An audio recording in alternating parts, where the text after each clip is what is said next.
जब आप किसी इंडियन एंटरप्रेन्योर से पूछते हो कि सबसे बड़ा चैलेंज क्या था, तब जवाब शायद इन्वेस्टर्स, फंडिंग या मार्केट क्रैश नहीं होता। जवाब होता है माँ बाप को समझाना। आज का एपिसोड उन सभी लोगों के लिए जो बिजनेस शुरू तो करना चाहते हैं लेकिन घर पे शांति बिल्कुल नहीं है, जो सपने तो देखते हैं बट मम्मी के खौफ से नींद नहीं आती। घर वाले versus growth, the hidden battle which every Indian entrepreneur fights.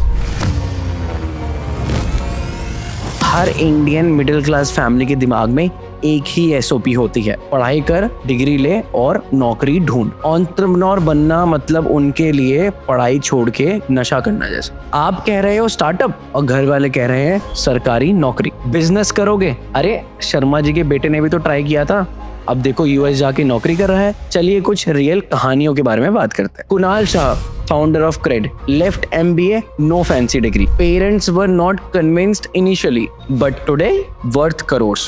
Ghazal Alag, founder of Mamaearth, left job security, faced backlash from relatives, but build a unicorn brand from scratch. Success के पहले हर एक एंटरप्रेन्योर रेबल होता है, घर का, society का, system का। ये सिर्फ पैसे या सपने का सवाल नहीं है, ये इमोशनल ब्लैकमेल का भी इशू है। कभी तो मम्मी कहने लगती है कि शादी के लिए कुछ सोचा है, और पापा कहते हैं कि हमने तुझे सिर्फ इसलिए पढ़ाया था क्या। एंटरप्रेन्योर बनना सिर्फ मार्केट समझना नहीं है बल्कि परिवार को समझाना भी है। मैं आपको ऐसे फंडे देता हूँ जो हर इंडियन एंटरप्रेन्योर को घर पे रेजिस्टेंस हैंडल करने में मदद करेंगे। फंडा number 1, education through evidence. Show them proof, case studies, testimonial and income proofs. फंडा number 2, win small, show big.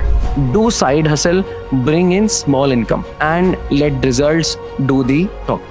Funda number 3, empathy plus clarity. Understand their fear, address it, but be clear and honest on your path. अगर आप उन्हें समझा नहीं सकते तो at least कम से कम उन्हें दिखाइए। अगर आप एक एंटरप्रेन्योर बन रहे हो तो याद रखो, सबसे पहले आपको अपने घर के अंदर पिच करना पड़ता है। जो भी इस बैटल से गुजरा है तो कमेंट करो फॉट एंड स्टिल फाइटिंग। ये एपिसोड उन सब एंटरप्रेन्योर्स हसलर्स के लिए जिन्होंने घर पे रह के ये लड़ाई लड़ी है। And share it with a friend जिसके घर में हर रोज स्टार्टअप के लिए चिल्लाते हैं। ये कहानी उन सभी लोगों के लिए जो घर से लड़कर इंडिया को बना रहे हैं। I will see you in the next episode.